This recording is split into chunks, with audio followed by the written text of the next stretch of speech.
여의도의 비상할 날을 꿈꾸는 젊은 정치인 두 분과 함께 정치 현안 짚어보겠습니다. 의사당 1번 출구. 자, 오늘도 강성필 민주당 부대변인, 황해두 노무현 재단 이사 두 분 함께합니다. 두 분 안녕하십니까? 네, 안녕하세요. 자, 헌법재판관 마은혁 후보자 임명을 두고 정치권의 대치국면 계속 이어지고 있습니다. 오늘 국무회의가 예정되어 있죠. 지금 헌법재판소에서 위원이다 임명하지 않는 것 결론이 났습니다. 앞으로 최상목 권한대행 사실은 그날 바로 임명을 해야 돼요. 임명하지 않으면 저는 형사상 직무유기죄 성립한다고 지금 보는데, 자, 어떻게 입장이 주목되고 있는데 어떤 전망이십니까? 우리 강성필 부대변인. 네, 말씀 잘해주셨지만 네. 최상목 권한대행이 그 헌법재판소에다가 네. 그 마은혁 후보자 임명하지 않은 이유에 대해서 두 가지 정도를 얘기를 했잖아요. 네. 그 첫 번째가 여야 합의가 안 됐다. 그런데 헌법재판소에서 명쾌하게 근거를 댔잖아요. 다 됐어요. 야, 여야 합의가 안 됐다는데 그럼 국민의힘에서 국회의장한테 공문을 보낼 때 공문의 뜻이 뭡니까? 공적인 문서 아닙니까? 네. 거기에 조한창 한 명만 명기를 해서 보냈으면 그게 말이 되지만 민주당이 추천한 마은혁, 정계선까지 같이 그리고 뭐 인사청문회법 뭐 3조인가 해서 법적 근거까지 명기해서 보냈는데 이게 어떻게 여야 합의가 안 된 것이냐.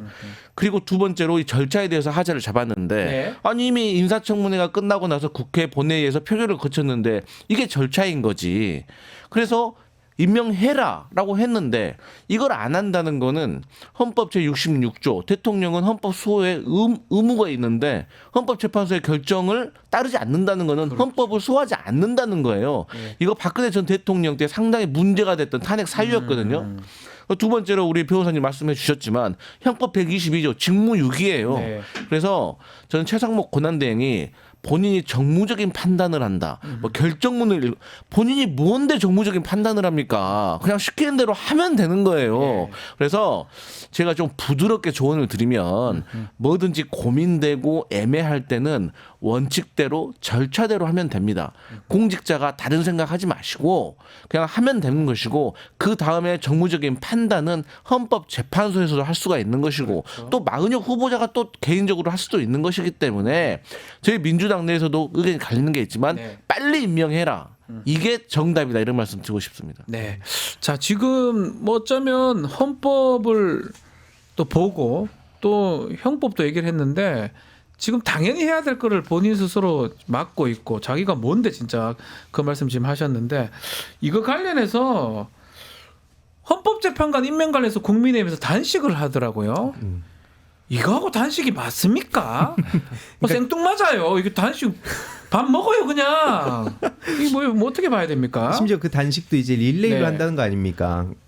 이게 참- 결국에는 뭐 아까 오는 길에 보니까 네.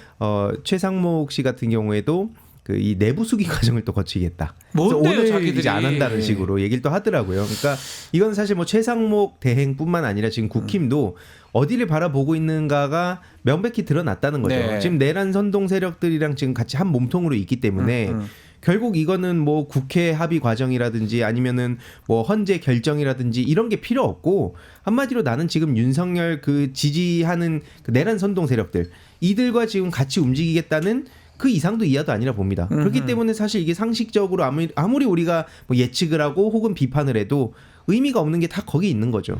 이게 진짜 강 부대변인이 이거 네. 몰라서 저러는 겁니까? 저거 지금 단식도 좀 뭐가 맞아야 되거든요. 저기서 뭐 며칠 굶는데요. 뭐 이제 며칠 굶을 줄 뭐 모르겠지만 릴레이 단식 한다면서요. 저는 오히려 이 다이어트 아닙니까? 최상 간헐적 단식 이게 뭡니까? 디톡스 얘기도 나오고. 저도 최상목 지금 한 권한대행하고 8시간 굶었어요. 아 그러셨어요? 자기 전에 한번. 전혀 티가 안 나네요. 아니 그랬다 지금 뭔 의미가 있어요, 둘이 이게. 동기잖아요 공무원. 예. 근데 제가 봤을 때는 오히려 박수영 의원이 최상목 권한대행이 그 박수영 의원에게 단식을 풀 수 있는 명분을 준 것 같아요. 차라리, 예, 우리 예. 친구 힘들어서 예. 잘못될 수 있으니까 내가 이걸 명분을 준 것 같은데 근데 이제 둘이 그러니까 단식을 하는 것도 사실 참 웃기는 게 국민들이 봤을 때는 진짜 여당하고 야당이 바뀌었구나. 그러니까요. 이게 이런 정치권에서의 단식이라는 것은 그야말로 야당이 마지막 카드가 없을 때 할 수 있는 게 없을 때 예. 그때 정말 결기를 보이면서 하는 거 아니겠습니까? 네.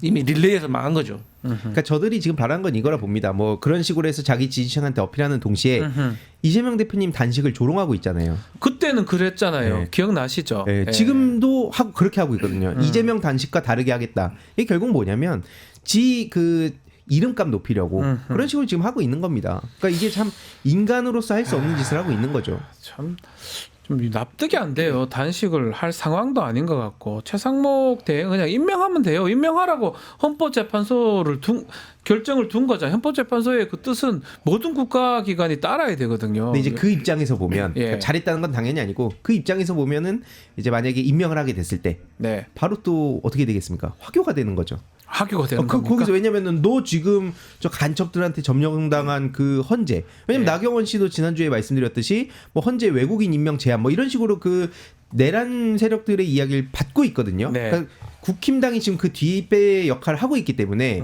여기서 만약에 최상목 대행이 다수 국민들의 그 당연한 요구대로 움직이면 네. 결국 너도 화교였구나. 네. 그래서 과거에 있는 내용들이 막 5만 가지 것들이 유튜버들을 통해서 전해질 수 있다. 최상목 씨도 깨끗하게 살아오지 않았더라고요. 그러다 보니까 이제 그런 문제들이 본인 입장에서도 되게 부담된다. 한 몸통이라고 볼 수밖에 이게 없는 거죠. 절연을 해야 되는데 이걸 못하는 것도 좀 답답한 상황으로 보입니다. 자, 또 하나의 논란, 주말간에 계속 논란이 되는 건데 부정선거 의혹과 관련해서 이 선관위 얘기를 합니다. 김세한 전 사무총장, 선관위 사무총장인데 세컨드폰을 사용해서 정치인하고 통화했다. 근데 알고 보니까 뭐 상당히 비판했어요. 국민의힘에서. 국민의힘 후보로 출마했던 사람이에요. 이 뭡니까 이 사람? 그러면 뭐예요? 그러면 국민의힘 통화한 거예요? 뭐 어떻게 봐야 됩니까 이거? 공격을 하려면 좀 제대로 하든가. 그러니까 주진우 국민의힘 의원이 이제 여기에 대해서 공격을 하면서 이 김세환이라는 분이 문재인 정부에서 결국은 임명된 사람이기 때문에 네. 문재인 정부와 그러니까 민주당과 연결된 거 아시냐 아니냐 뭐 이렇게 말도 안 되는 소리를 하는데 그런 논리로 따진다고 하면 네. 오동훈 공수처장 윤석열 대통령이 임명하지 않았습니까? 제가 그때 다 구용선일이 제가 대통령실 그때 메시지를 보니까 네. 20년 가까운 이 판사의 경험과 오랜 뭐 행어로 훌륭하신 분이다라고 그 메시지까지 냈는데 그래놓고서 본인들이 임명한 사람인데 지금 민주당하고 짝짝꿍 하고 있다고 말도 안 되는 궤변을 늘어놓는데 네. 저는 그대로 돌려주고 싶어요. 그리고 사실 이제 이 세컨드 폰이라는 것은 네. 고위 공직자면 업무폰이 지급될 수는 있거든요. 근데 이것을 나경원 의원 같은 분들이 정치적으로 이용하려고 되게 안 좋은 부정적인 단어 세컨폰이라고 쓴 거예요. 그런데 그 세컨폰을 쓴 그 나쁜 사람을 본인들의 국민의힘에서 보궐선거에서 후보자로 출마시킨 거 아닙니까? 그리고 얼마나 지난 총선 때 민주당의 후보자들에 대해서 예비 후보자에서 적격 심사를 제대로 못 해가지고 나쁜 후보들 출마시켰다라고 얼마나 공격했습니까? 근데 다 정작 본인들은 어땠습니까? 그러네요. 그래서 그야말로 이제 제대로 조사도 하지 않고 저렇게 비난을 해야 되니까 그 청구가 자기 자신한테 돌아오는 겁니다. 그러니까 이런 걸 뭐 이렇게 정치적으로 공방을 한다고 보면 우리 편인지는 상대 편인지는 뭐 확인하고 했었어야 되는 거 아닌가 생각이 들거든요. 근데 주진우 의원 같은 경우에 사실 네. 정치인으로 볼 수 있나 싶었던 게 옛날에도 뭐 1병, 2병, 3병, 4병 네, 그것도 그 몰라가지고. 얘기도 하고 그러니까 네. 너무 이 사실 비판하기도 되게 애매할 네. 정도로 예, 예. 너무 수준이 떨어지는데 네. 사실 이거 말고도 이제 자기들끼리 북치고 장구치고 하는 게 한둘이 아닙니다. 예를 들어서 조선일보에서 무슨 얘기를 계속하고 있냐면 또 북한 얘기를 하면서 네. 북한 간첩, 막 북한 지령에 의해서 조선일보 폐간 지시를 막 지금 하고 있다. 그러니까 북한이 지금 개입을 하고 있다는 거죠. 근데 그 잣대대로면 그 김건희 씨가 최근에 네. 목숨 걸고 조선일보 폐간하겠다고 얘기했잖아요. 그럼 그들의 세계관대로면 김건희 씨 북한 간첩입니까? 라고 물을 수 있다는 거죠. 저들의 이제 막 엉망진창 얘기 아무거나 짝 있게 하는 거대로면 그러니까요. 그렇죠. 그대로 이제 자기들끼리 싸우고 있다는 거죠. 논리가 없이 엉망진창으로 되는 대로 지금 얘기를 하고 하는 모습 그 부분을 이제 두 분도 지적을 해주셨는데 자, 이 상황에서 국민의힘 지도부가 대구를 갔습니다. 대구 박근혜 전 대통령 만나러 갔는데 일단은 권성동 대표가 조금 모양이 주목이 됐습니다. 이유가 뭡니까?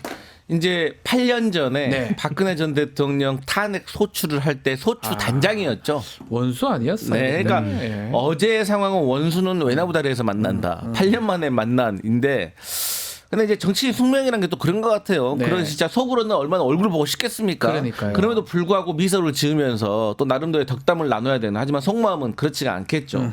근데 어제 저는 박근혜 전 대통령이 했던 말 중에서 어쨌든 두 문장을 뽑아봤습니다. 어떤 거요? 하나는 개인적인 행동을 너무 과도하게 하면 안 된다. 그러니까 이것은 국민의힘 현역 의원들이 탄핵 반대 집회에 올라가서 그야말로 계엄을 옹호하는 듯한 그리고 탄핵을 반대하는 그러니까 전혀 우리 대한민국 국민들의 정서와 다른 얘기를 하고 있고 또 내란을 선동하는 이런 것들이 박근혜라는 그래도 이 정치 베테랑이 봤을 때는 아 이게 저렇게 가는 게 절대 조기 대선에서 중요한 게 아닌데 당장 눈앞에 모여있는 결집된 세력만 보고 지금 좋아가지고 저러는데 저는 잘못된 것이라고 저는 냉정하게 짚어준 것이고요. 박근혜 전 네. 대통령이 박근혜 씨가 그리고 예. 이제 두 번째 같은 경우는 어쨌든 대표가 대립각을 세우는 건 좋지가 않다. 네. 그것은 저는 한동훈 전 대표를 저격했다고 생각을 합니다. 한동훈 때문에 이리 됐다. 네, 그러니까 저는 이제 국민의힘에서 배신자 계보가 이어졌다고 생각을 네. 해요. 첫 번째 1번 배신자 유승민, 2번 배신자 이준석, 3번 배신자로 이제 한동훈이 계보를 올렸다.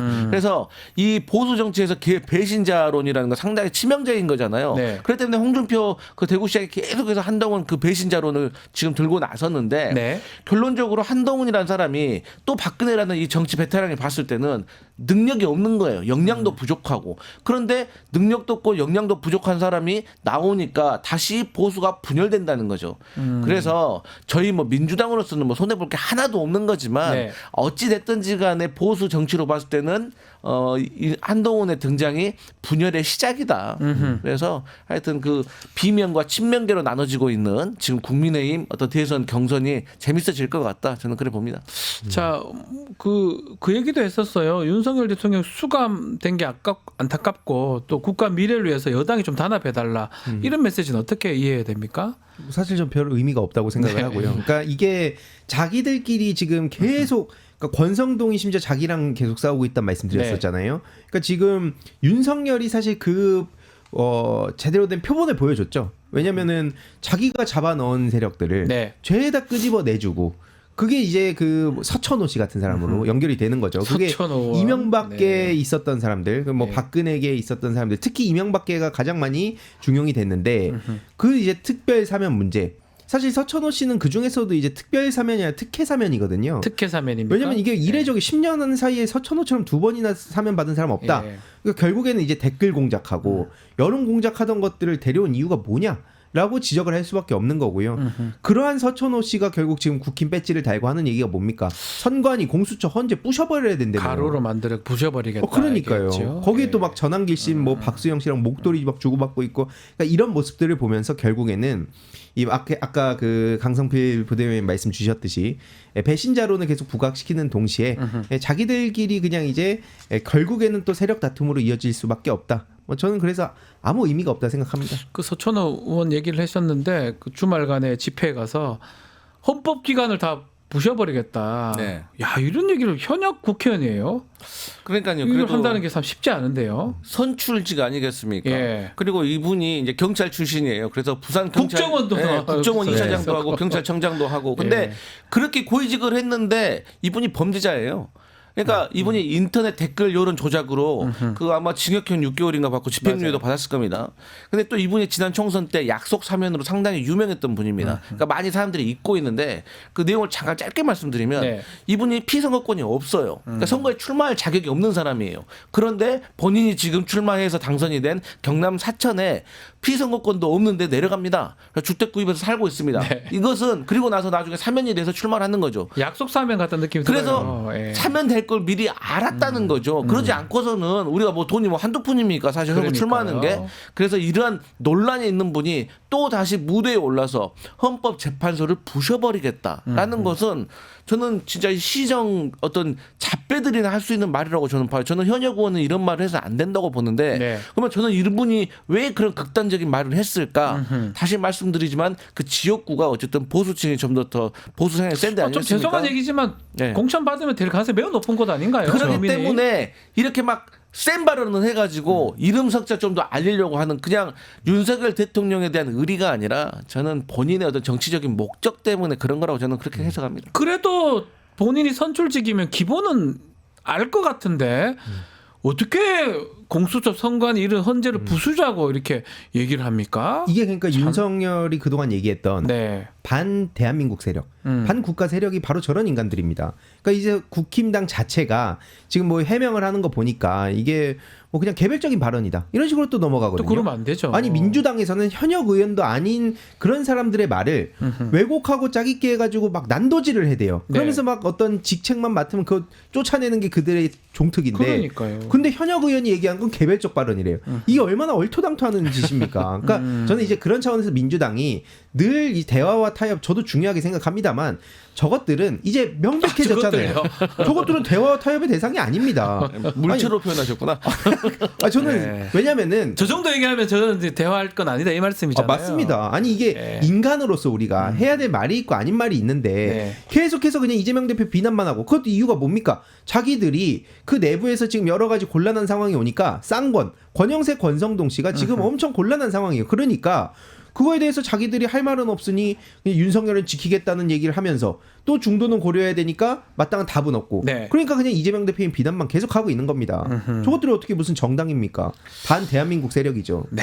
자 일단 대구 이제 박근혜 전 대통령 방문한 거 얘기를 하고 있었는데 이렇게 지도부가 움직이는 것 좀 전에 MB도 만났던 기억이 나는데요.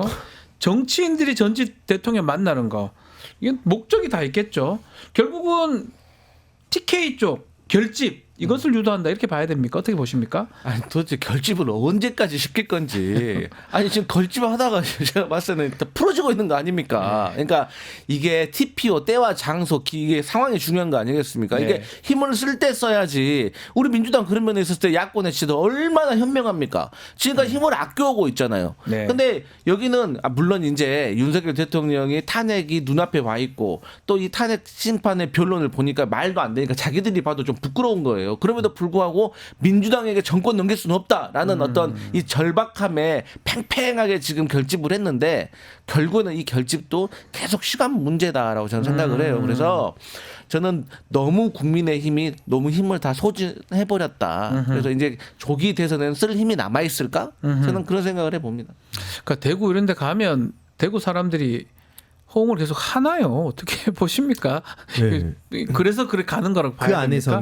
그 안에서는 나름의 자기의 역할들을 충실하게 하고 있는 건데 전 다른 사람도 다른 사람들이지만 특히 이명박 씨가 MB. 이런 식으로 원로 대접받는 걸 진짜 참을 수가 없습니다. 특히 이거는 지금 노무현 재단 차원에서 지금 대응에 나서고 있는 게 있거든요. 왜냐하면 10수년간 노무현 대통령을 희화화하는 거 단순히 비판을 하지 말라는 게 아닙니다. 진짜 서거에 대해서조차 조롱거리로 만들어버린 게 이명박 국정원 세력입니다. 그들이 이제 청소년들 사이에 놀이 문화로 만들었어요. 그런 짓을 저질러 놓고도 어쩜 저렇게 무슨 원로인 것처럼 이런 순간마다 나와갖고 누구 만나가지고 사진 찍고 막 히덕거리고 있고 이거를 저는 참을 수가 없다는 겁니다. 이런 그 잘못된 역사가 계속 반복이 되니까 저것들도 아까 제가 저것들이라고 말씀드렸지만 저것들이 계속 똑같은 짓을 하는 거예요. 국민들을 왜 무서워합니까? 어차피 저렇게 오히려 더 이상한 소리를 하면은 찬양을 받고 있는 상황인데 이 문화는 깨버려야 된다 말씀드리고 싶습니다. 알겠습니다. 자 그리고 지금 여론조사가 하나씩 이제 발표가 좀 되고 있습니다. 리얼미터 같은 경우는 매주 정기적으로 지금 발표를 하고 있죠. 정권 지금 교체에 대한 지지도 정권 유지 요거 관련해서 정권 교체가 유지보다는 전주에 비해서 매우 상승한 결과가 나왔습니다. 특히 중도층을 좀 봐야 되는데 중도층 내에서는 정권 교체 의견이 유지보다는 2배 이상 가깝게 우세한 상황인데 강성필 부대변인 어떻게 보고 계십니까?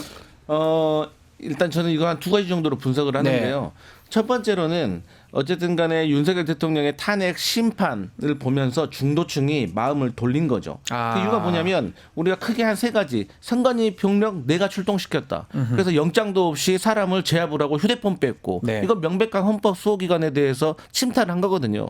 그리고 두 번째 인원 아주 유명했죠. 나 인원이란 말 안 쓴다. 그러놓고 막 일본 내로 몇 번을 쓰더라고. 인원 그 인원 저 인원 뭐 인원 그러니까 몇 명 뭐 모르는 말이 아니라 즐겨 쓰는 말이었잖아요. 너무 즐겨 쓰는 말이에요. 그러니까 그걸 국민들이 다 봤을 거 아닙니까? 왜 그래요? 또 부정선거 의혹이라든지 그리고 저는 개인적으로 이 윤석열 대통령의 변호인단의 상당히 무례한 태도들. 그 김계리 변호사는 개몽됐다는 네. 사람. 예. 정말 개몽 다시 한번 또 돼야 된다고 생각하는데 이런 것들을 사실 국민들이 하나하나 보지 않는 것 같지만 다 지켜보고 있습니다. 네, 그래서 네.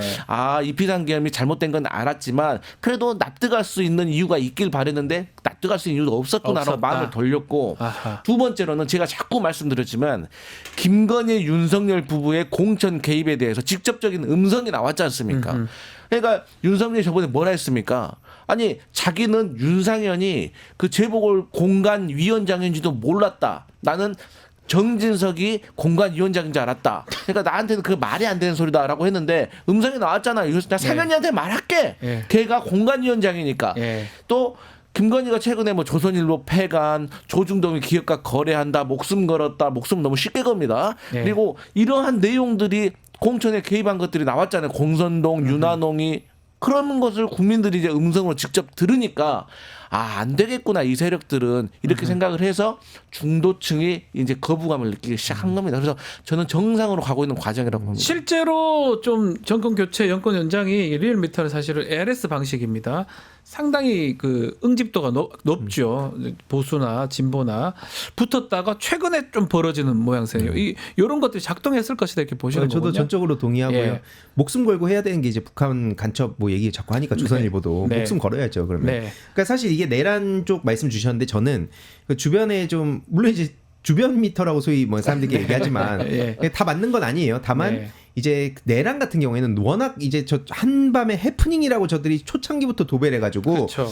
막 갸우뚱하고 있었는데 그 이후에 이 폭도들 그게 너무 심각하게 와닿았다는 겁니다. 당장 최근까지도 신남성년대 배인규 같은 뭐 전강훈 같은 이런 그 선동 세력들이 노골적으로 이제 대학가까지 침투를 했어요. 이게 대학교 대학생들 갔어요. 입장에서도 예, 이게 맞아요. 말이 안 되는 일이 벌어지는 거거든요. 그래가지고 지금 뭐 쪼커 분장하고 있는 상황인데 그러면서 뭘 하는 겁니까? 결국에는 협박하고 조롱하고 성희롱하고 폭행까지 일어나고 있습니다. 네. 이거를 왜 방치하고 있냐? 이거에 대해서라도 국민의힘이 초창기에 빨리 거리두기를 했다면 소위 눈속임이라도 할 수 있었겠지만 그마저도 안 했어요. 오히려 뒷배를 봐주고 있습니다. 일베스러운 그런 이재명 대표님 악의적으로 편집한 게시글들 이런 걸 국힘 공식 논평으로 때리고 있고 네. 헌재도 지금 비난하고 행범방 관련해서도 계속 뭐 좌표 찍고 이러고 있잖아요. 그런 거를 지금 추가적으로 계속 보고 있기 때문에 저것들은 뭐 중도, 소위 중도라고 하는 그런 중도 지지층뿐만 아니라 이제 보수 지지층도 지금 등을 돌릴 수밖에 없는 상황이라 봅니다. 자, 그리고 또 차기 주자들에 대한 지지율도 좀 여론조사가 되고 있는데 좀 살펴보면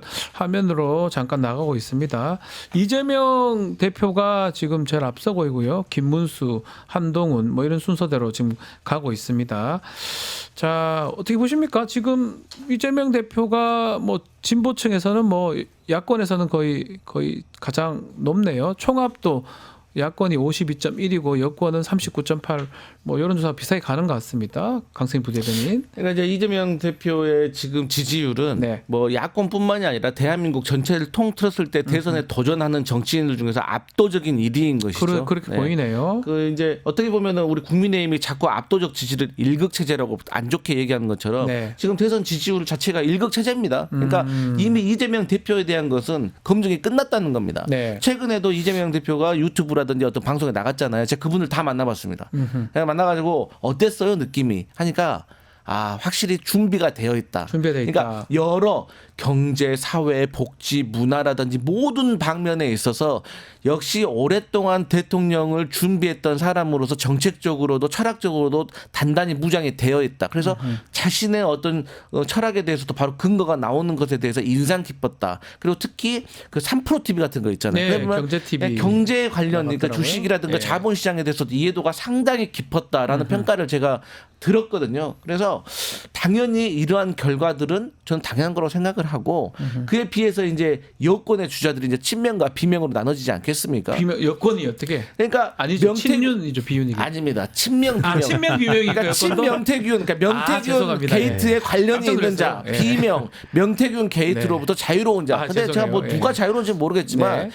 지금 제가 봤을 때는 1차 국민의힘 대선 경선 허들은 탄핵에 찬성하는 자와 탄핵에 반대하는 자로 일단 나눠지고 네. 또 그 이후에 계속해서 이제 명태균 관련된 보도가 나오면서 다시 말씀드리지만 친명과 비명으로 나눠질 것이다. 예. 그래서 근데 지금 보니까 김문수 장관하고 한동훈 전 대표가 조금 소폭상 사실 뭐 도토리 키재기인데 네. 무슨 의미가 있나 보는데 근데 오세훈과 홍준표는 확실히 명태균 친명이기 때문에 완전히 박스권에 갇힌 걸로 저는 판단이 되고 있기 때문에 어쨌든 이재명 대표는 다른 후보들에 대해서 신경 쓰지 말고 경제를 챙기고 민생을 회복시키려고 하는 그런 것들을 이미지를 계속해서 국민들께 보여주면 저는 저기 대해서 무난히 저는 승리할 거라고 봅니다. 자, 이 상황이면 이제 탄핵 심판 결론은 3월 중순에 나고 네. 조기 대선 또 5월달, 빠르면 4월달 말에 가능한 상황인데 만약에 탄핵 심판 결과가 나면 그때 지지율 변동 추이는 어떻게 될까요? 전 뭐 여기서 크게 변화할 것 같지는 않습니다. 물론 이제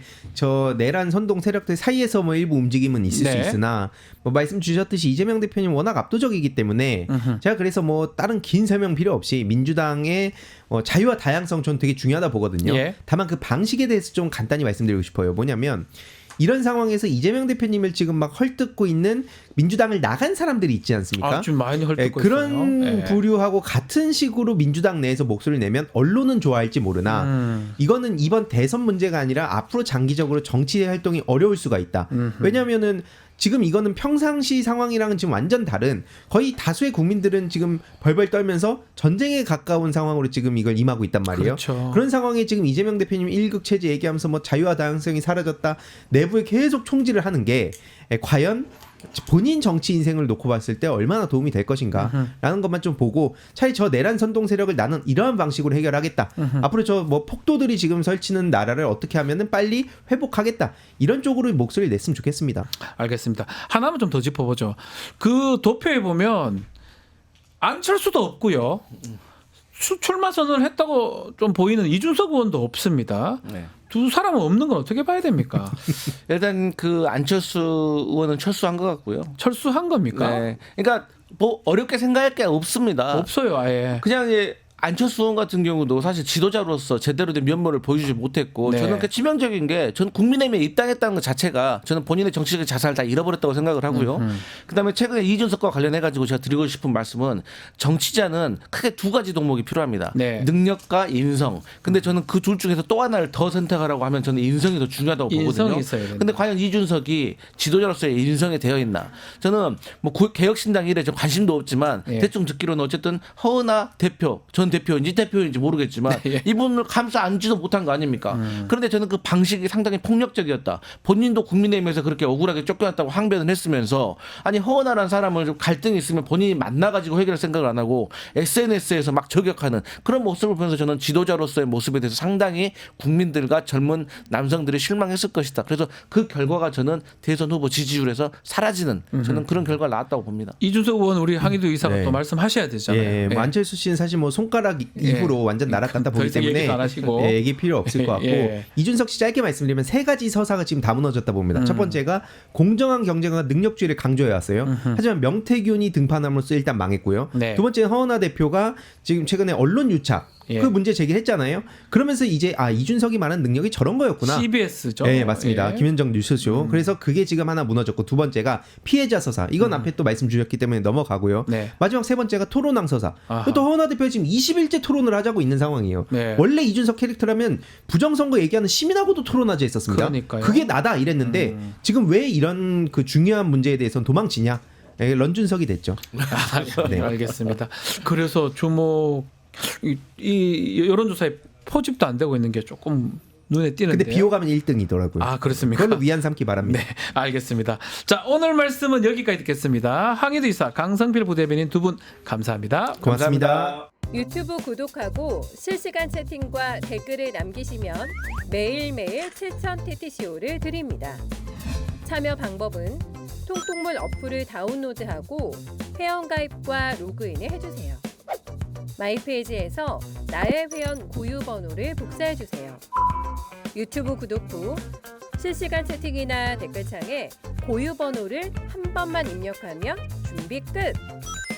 지금 유튜브 채팅과 댓글 쓰기 참여하고 7,000TTCO 받아가세요.